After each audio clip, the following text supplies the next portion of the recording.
लगान से एक सवाल मेरा ये रहने वाला है, जब लगान की शूटिंग चल रही थी तो क्या आपने सोचा था कि आने वाले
नमस्कार, बहुत बहुत स्वागत आप सभी का जन प्राइम टीवी के सोशल प्लेटफॉर्म पर। अमन सिंह मेरा नाम है और जन प्राइम टीवी इस समय आप लोग देख रहे हैं।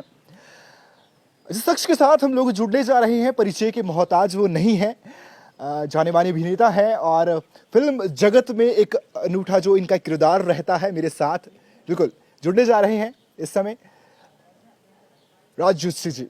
सर, पहले तो बहुत बहुत स्वागत है आपका जन प्राइम टीवी पर। शुक्रिया मेरे दोस्त, बहुत बहुत। आप सबको भी नमस्कार, आप सबको भी शुक्रिया जी। काफ़ी खुश लग रहे हैं आप।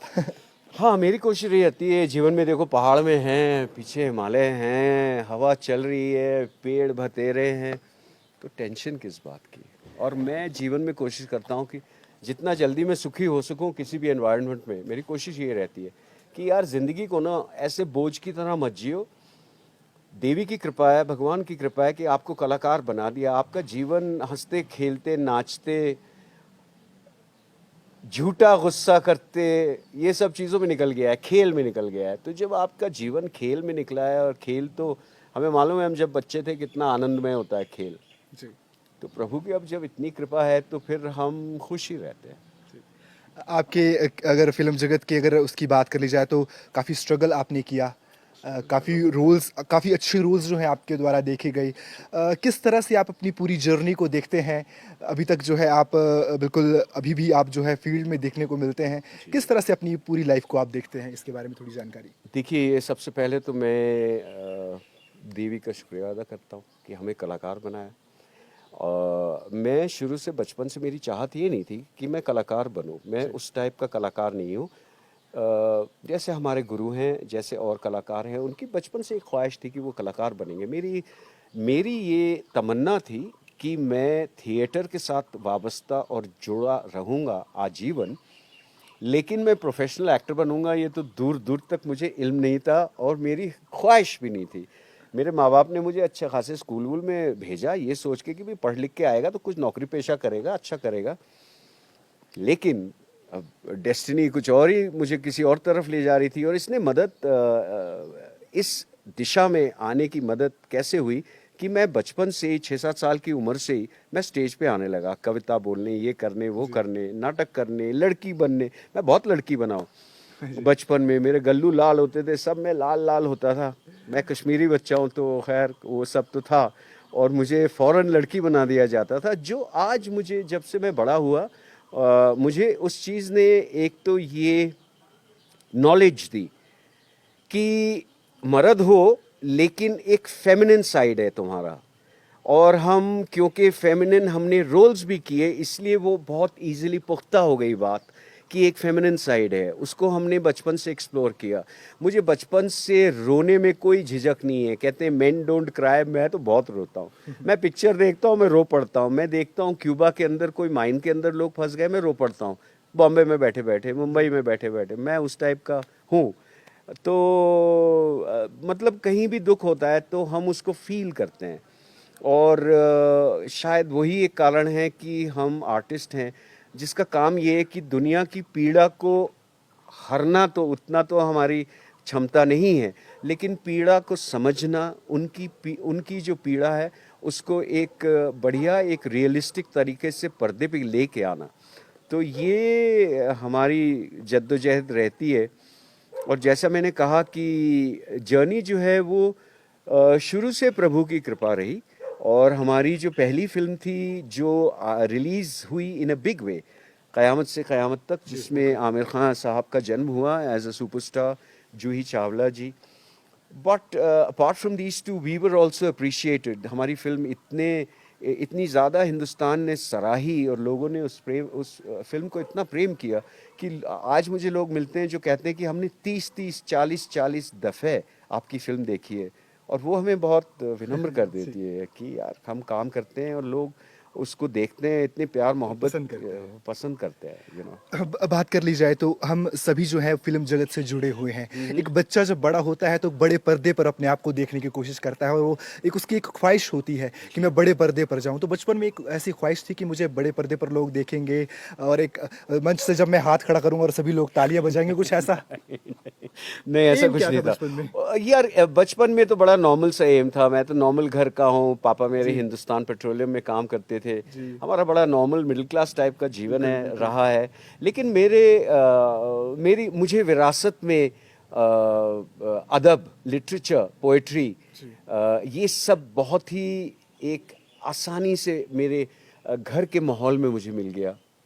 तो वो जब मुझे मिला, और शायद इसी कारण मुझे कभी किसी ने रोका नहीं कि भाई ये क्या चले जाता है पोएट्री पढ़ता है, ये क्या पब्लिक आती है, लोग में पार्टी होती है तो ये डांस करके दिखा देता है। लेकिन मैं वैसा था और मुझे वो चीज़ें एंजॉयमेंट देती थी और वो आज तक देती आई हैं। लेकिन जो आपने मूल सवाल पूछा कि क्या ख्वाहिश थी एक्टर बनने की, नहीं यार, एक्टर बनने की तो कोई ख्वाहिश नहीं थी। मैं आपको सच बोलूं, ये था कि मैं थिएटर से जुड़ा रहूँगा, whether as a director, whether as a actor, whether as a theatre producer. वो क्लैरिटी सी थी मुझे कि मैं नौकरी करूँगा। उस नौकरी के अलावा शाम के वक्त जब नौकरी ख़त्म हो जाएगी तो मैं थिएटर ज़रूर करूँगा, वो था। लेकिन एक्टर बनने का नहीं, बिल्कुल नहीं था। बात कर ली जाए तो काफ़ी ऐसी फिल्में हैं आपकी देखने को मिलती है, लगभग 130 से ऊपर 138 फिल्में जो है आपके द्वारा की गई हैं।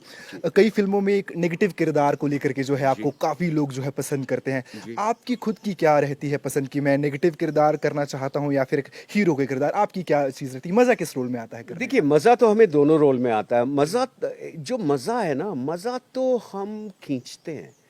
मज़ा तो हम खींचते हैं। हर रोल जो है उसमें एक अलग आनंद है। हर रोल में आपके ज़हन, आपका शरीर एक अलग तरीके से उसका इस्तेमाल होता है। तो फॉर एन एक्टर, चाहे रोल पॉजिटिव हो या रोल नेगेटिव हो, फ्रैंकली एज एन एक्टर आपको दोनों में मज़ा आता है। जी। विलेन जो रोल है उसमें एक बात है कि उसमें कोई बंदिशें नहीं है। नॉर्मली हमारा जो हीरो होता है वो एक मॉरलिस्टिक, एक बड़ा करेक्ट जीवन जीने वाला बंदा होता है, और इसीलिए उसकी जो एक्टिंग भी होती है वो थोड़ी सी विद इन अ बॉक्स होती है, ट्रेडिशनल जो हमारे हीरो रहे हैं। जी। ये बात दूसरी है कि कभी कभी फिल्मों में हीरो एंटेगनिस्ट होते हैं, यानी कि विलन कभी कभी एज द हीरो होते हैं फिल्म के, वो बात दूसरी है। लेकिन नॉर्मली जब हम हीरो बोलते हैं, हीरो लव्स का मतलब ही है पॉजिटिव, जी। ठीक है, और विलन को तो हम बोलते ही है नेगेटिव। तो जैसा मैंने आपको बोला, मज़ा तो सारे रोलों में आता है, हर रोल में अलग एक्सप्लोरेशन है, लेकिन विलन करने में थोड़ी बदमाशी खुलकर जो करने है में, हाँ, खुलकर बदमाशी आता करने है में तो। मज़ा आता है, जी। मज़ा आता है। वो मैं कहूँगा आपको, मज़ा मुझे ज़रूर आता है। जी, या, जी, या। बिल्कुल। काफ़ी ज़्यादा अच्छी आपसे आपके साथ जो है बातचीत चल रही है। एक और चीज़ मैं कहीं न कहीं ये पूछना चाहूँगा कि ओटीटी प्लेटफ़ॉर्म्स ने आज फ़िल्म जगत को बदल दिया है। एक जी, नया रूप जो है कहीं न कहीं नया रूपांतरण जो है फ़िल्मी जगत का कर दिया है। जी। किस तरह से आप देखते हैं कि आने वाले समय में बॉलीवुड जो है अपने स्तर को और बेहतरीन कर सकता है? हाँ, क्या बिल्कुल। कुछ करना चाहिए? बॉलीवुड को करना बॉलीवुड की चाहत हमेशा ये रहती है कि जो देश जिस तरह से सोच रहा है, वैसे ही फ़िल्में बनाएँ। जी, तो बॉलीवुड ऐसा पीछे नहीं रहेगा बिकॉज़ कुछ चीज़ें हैं जो हमें ओटीटी पे नहीं मिलती, जी, जो एक लार्जनेस है, एक जी, पिक्चर की एक लार्जनेस होती है। मैंने लगान में काम किया, अब बिल्कुल। लगान अगर हम छोटे पर्दे पे देखेंगे तो जी, उसका आनंद थोड़ा-सा कम हो जाता है। जी, जब हम उसे यूँ करके देखते हैं तो एक फ़िल्म के अंदर एक वो होता है, तो जब हम बड़े पर्दे पे देखते हैं, तो एक कहानी जिस तरह से हमें अफ़ेक्ट करती है, वो मुझे ऐसा लगता है कि वो ज़्यादा है, कहीं ज़्यादा है। ओटीटी में हम कहानी से ऑफ कोर्स ओटीटी भी हमें कहानी के अंदर ले जाती है, पात्रों के अंदर ले जाती है, कहानी के अंदर ले जाती है, सिचुएशंस में ले जाती है। लेकिन समहाउ जब उसको हम एक बड़े पर्दे पे देखते हैं, तो वो उसका असर, उसका इफ़ेक्ट थोड़ा ज़्यादा होता है। चलिए लगान से ही एक संबंधित सवाल, ज़्यादा समय मैं आपका नहीं लूँगा, मुझे पता जी, है काफ़ी व्यस्त रहते हैं आप। जी, जी। लेकिन लगान से एक सवाल मेरा ये रहने वाला है, जब लगान की शूटिंग चल रही थी तो क्या आपने सोचा था कि आने वाले समय में जो ये मूवी है ये इतनी हिट होने वाली है कि लोग जो है इसको देखने के लिए जो है कहीं न कहीं पागल तो जो है उत्सुक जो है वो लोग होने वाले हैं। उस समय कुछ मन में ऐसे विचार थे? जी, मैं बिल्कुल इसका सच्चा जवाब देता हूँ। लगान हमारी फ़िल्म शूटिंग जब शुरू हुई, उससे एग्ज़ैक्टली 6 या 7 महीने पहले आशुतोष गोवारिकर जो हमारे डायरेक्टर थे, उन्होंने पूरी की पूरी स्क्रिप्ट हम सारे एक्टर्स और की टेक्नीशियंस के सामने, आशु खुद एक्टर रह चुके हैं, तो वो हर एक का किरदार, हर एक का चरित्र बन के उन्होंने वो स्क्रिप्ट हमें सुनाई। जी, थिएटर वाले लोगों को ये मालूम है कि जो पहला नरेशन होता है किसी भी स्क्रिप्ट का, वो बहुमूल्य होता है। बिकॉज़ जब एक्टर पहली दफ़ा कोई कहानी सुनता है तो उसका दिमाग इमीडिएटली दौड़ने लगता है कि मेरे चरित्र में मैं ये करूँगा, मैं ये पहनूँगा, मैं ये लेके आऊँगा, मेरी चाल ऐसी होगी, मेरी ढाल ऐसी होगी, मेरे रिश्ते ऐसे होंगे। और सारी चीज़ें जो हैं उसके ऊपर आप सोचते हैं, विचार करते हैं और फिर बाद में वो पर्दे पे आता है। जी, लगान की जब हमने स्क्रिप्ट सुनी, जी, हम सारे हम जितने बैठे थे उस कमरे में हम भूल गए कि ये केवल स्क्रिप्ट रीडिंग थी। पहले तो हमने दिल खोल के ताली बजाई है जी, कि आशु तुमने कितनी बेहतरीन स्क्रिप्ट और स्क्रीन प्ले बिल्कुल, लिखा है। बिल्कुल। पहले तो हमने अपने डायरेक्टर राइटर की तारीफ की दिल खोल के। उसके बाद मुझे याद है कि हम सब इकट्ठे हुए जी, और हम क्योंकि ज़्यादातर लोग थिएटर के थे, हमने एक दूसरे को बोला कि जैसी आशु ने स्क्रिप्ट लिखी है ना, अगर हमने इसका 60% भी अचीव कर लिया जी, तो ये एक बहुत बढ़िया फिल्म होगी। बिल्कुल। और जब हम 6 महीने बाद, देखिए लगान का प्रोसेस ये था कि वो जो 6 महीने पहले उन्होंने स्क्रिप्ट पढ़ी, अगले 6 महीने तक दिसंबर तक, अगस्त में मामला शुरू हुआ 15 अगस्त को, जी, दिसंबर तक वो प्रोसेस चला जिसमें आमिर भी आया, जिसमें सारे एक्टर्स आए। अगर किसी को कोई शक शुबा था, अगर किसी को कुछ ऐड करना था अपने कैरेक्टर में, सब्ट्रैक्ट करना था, अगर किसी को अपनी लाइनें अटपटी लग रही थी, जो भी विचार थे अलग अलग कलाकारों के, उन सबको एक्नॉलेज किया गया। जब हम लोकेशन पहुँचे, हमने अपना लोकेशन देखा, हमें बहुत खुशी हुई थी जी। क्योंकि हमें लगा था अगर हमने इस फिल्म में अपनी पूरी शिद्दत और लगन और दिल से काम किया तो हम एक अच्छी फिल्म बना सकते हैं। पूरी गाँव वाली वाइब्स जो है उस समय पर। गांव वाली जी, वाइब्स, तो हम एक अच्छी फिल्म, जो आपने बेसिक सवाल पूछा कि क्या आपको इल्म था जी, लगान का कि ये इतनी इतनी सुपरहिट। चहीती और इतनी सुपरहिट, जी, और आज कई वर्ष हो गए लगान बिल्कुल को, अभी तक। लेकिन लगान अभी भी लोगों जी, के जहन में है। बिल्कुल। और जो बच्चे हैं खास करके जिनको क्रिकेट का शौक है, वो जी। तो उनके मम्मी पापा बोलते हैं बेटा लगान जरूर देखना, बिल्कुल, बच्चे बिल्कुल, लगान बिल्कुल, देखते हैं। कई बिल्कुल। लोगों को लगान ने क्रिकेट सिखा दिया, कई लेडीज को क्रिकेट सिखा दिया, जी, वो सब दर्शक हो गए और वो बड़ा बढ़िया है जी, जी। और कुछ आखिरी सवाल मेरा आपसे रहने वाला है। सभी जो जितने भी युवा वर्ग इस समय स्ट्रीम को देख रहे होंगे, सभी के मन में कहीं न कहीं वही बात है कि एक ख्वाहिश होती है अपने आप को बड़े पर्दे पर देखने की, अपने आप को एक पहचान देने की। राइट। उनको क्या आप एक संदेश देना चाहेंगे जो फ़िल्म जगत में आना चाहते हैं या हाँ, सिंगर बनना चाहते हैं या अपनी किसी हाँ, भी फ़ील्ड में हाँ, उन्नति करना चाहते हैं, उनको क्या हाँ। संदेश देना चाहेंगे देखिए आप? मेन संदेश जो मैं देना चाहता हूँ ये है कि अगर आपको लगन लगी है गाने की, तो रियाज जो है ना, सबसे इम्पोर्टेंट चीज़ है रियाज। रियाज के बगैर कोई आर्टिस्ट नहीं बन सकता। कोई आर्टिस्ट नहीं बन सकता, चाहे वो किसी भी क्षेत्र का हो, किसी भी क्षेत्र का हो। हमें इतने साल हो गए ये काम करते करते, अगर हमने रिहर्सल नहीं किया ना तो हम भी हक देंगे, हम भी हक देंगे। इससे हमारी उम्र का, हमारे एक्सपीरियंस का कुछ नहीं है। अगर हमने अपनी मेहनत नहीं की तो ये हो सकता है कि 138 पिक्चरें करने के बाद जो मैं 140वीं करूं उसमें मैं बहुत ऐसा ही काम कर दूं। देखिए, अब हमारे भी स्टैंडर्ड्स हैं, हमारा भी एक्सपीरियंस है, बिल्कुल ऐसे तो नहीं करूंगा। कहने का मेरा मतलब ये है कि जब तक हम भी पुष्ट नहीं होते कि एक बढ़िया काम करेंगे तो हम भी ढीला ढाला मामला कर सकते हैं, यू नो। लेकिन मैं यंग लोगों को जो कलाकार बनने चाहते हैं उनके लिए सबसे मैं ये आवश्यक सूचना ये देना चाहता हूँ, अगर आप गायक बनना चाहते हैं फ़र्ज़ करिए, तो जो मैंने पहली बात कही, रियाज, एक बढ़िया गुरु के चरणों में समर्पण, और फिर उस समर्पण का मतलब होता है रियाज। गुरु केवल एक चीज़ चाहता है, गुरु को आपके हाव भाव से बहुत कम लेना देना है। गुरु को केवल ये लेना देना है कि भाई तुम अपना काम कर रहे हो नहीं कर रहे हो, सीधी बात है, स्क्वायर। तो मैं आप सबको ये कहना चाहूँगा कि मेहनत से मेहनत से दूर मत भागिए।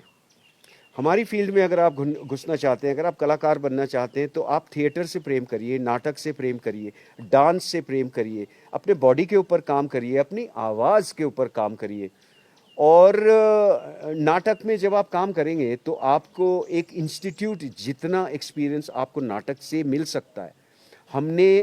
मैं कोई इंस्टीट्यूट नहीं गया, मैं जाना चाह रहा था जब मैं छोटा था, जब मैंने एंट्री की, लेकिन हमारे गुरु ने बोला कि नहीं, तुम यहीं रहो और यहीं पे काम करो, और मैं यहीं टिक गया। और मुझे बड़ी खुशी कि मैं यहीं टिक गया और कदम कदम करके मैं इम्प्रूव हुआ, और अब मज़ा आता है। तो मैं ये कहना चाहता हूँ कि एक तो रियाज, दूसरी बात है नाटक में काम करिए, डांस के ऊपर काम करिए। अगर आप जेंट्स हैं तो जेंट्स को लगता नहीं यार मैं नहीं नाचूंगा, जेंट्स प्लीज़, ये मैं नहीं नाचूंगा वाचूंगा ये लाइफ में ठीक है, लेकिन अगर आपको कलाकार बनना है तो इसको आप एम्ब्रेस करिए, इसको अपनाइए, सीखना पड़े तो सीखिए, गायकी सीखिए, डांस सीखिए, अपने शरीर पे काम करिए, फिजिकल काम करिए, बॉडी अच्छी बनाइए। वो आजकल बेसिक रिक्वायरमेंट हो गई है। हम जब शुरू हुए थे तो बॉडी के ऊपर इतनी तवज्जो नहीं थी, और केवल हम अच्छे एक्टर बनने की हमारी तड़प थी और कोशिश थी। लेकिन आजकल अच्छी बॉडी होना तो वो बिल्कुल एक बेसिक रिक्वायरमेंट है। तो बॉडी अच्छी रखिए, गाना गाइए, गाना सीखिए, उसका रियाज रोज़ करिए, नाटक करिए, नाटक का आनंद लीजिए। उससे क्या होगा, आपको सबसे पहले जो होता है ना कलाकार, उसको एक ये रियलाइजेशन अंदर से आता है कि मुझे ये दूसरा बनने में मज़ा आता है, और दूसरा बनने में मुझे कोई शर्म नहीं है। अगर मैं कुछ बना होता है, इस वक्त आप मेरा इंटरव्यू ले रहे होते और आप देखते कि आप मेरा नहीं इंटरव्यू ले रहे होते, अगर आप केवल मुझे देखते और मैं किसी किरदार में अपनी उधेड़-बुन में हूँ ना, तो आप सोचते ये बंदा क्या पागल है, किससे बात कर रहे हैं। मैं बात किसी से नहीं कर रहा, मैं बात अपने से कर रहा हूँ, मैं अपनी लाइनें कर रहा हूँ, मैं अपनी क्लैरिटी के लिए। हम लोग अपने से बात बहुत करते हैं, हम कभी दूसरे का क्यों अपने को देते हैं। ये सब चीज़ें एक्टरों के जीवन में बहुत होता है। तो बस to come back to the question कि भाई मेहनत करनी है, सबसे पहली चीज़ है मेहनत करनी है। कोई ऊपर से नहीं आया भैया परिपूर्ण, यहीं पे आके सीखना पड़ेगा, यहीं पे आके मेहनत करनी पड़ेगी। मेहनत से प्लीज़, मैं प्लीज़ कह रहा हूँ, मत कतराइए। जितनी आप मेहनत करोगे उतनी जल्दी फल आएगा, और जब फल आ जाएगा जल्दी तो आपको खुशी होगी कि यार ये मेरी मेहनत, किसी ने बोला था, मैंने सुना था एक स्ट्रीम पे, वो व्यर्थ नहीं जाएगी। Thank you. सहज पके सो फल मीठा हो। बिल्कुल, बहुत ही बढ़िया जो है ये इंटरव्यू रहा है, और काफ़ी अच्छी सीख आपने युवाओं को दी है। सर, जन प्राइम टीवी को समय देने के लिए आपका बहुत बहुत धन्यवाद। बहुत बहुत धन्यवाद, आपका भी धन्यवाद। मुझे बड़ी खुशी है कि मैं जवान लोगों से, दर्शकों से, श्रोताओं से ये बात कर सका और अपनी दिल की बात कह सका।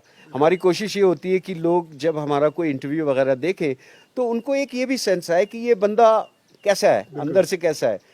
अच्छा इंटरव्यू वही होता है जिसका इंटरव्यू लिया जा रहा है, जो इस वक्त मैं हूँ। देखने वाले को कुछ मेरे जो अंदर चल रहा है वो चीज़ें समझ आए। बहुत बहुत धन्यवाद सर आपका। तो ये खास चर्चा रही है हमारी राजश्री के साथ। देखते रहिए जन प्राइम टीवी। बहुत बहुत धन्यवाद, बहुत धन्यवाद सर आपका। शुक्रिया, आपका भी बहुत बहुत शुक्रिया।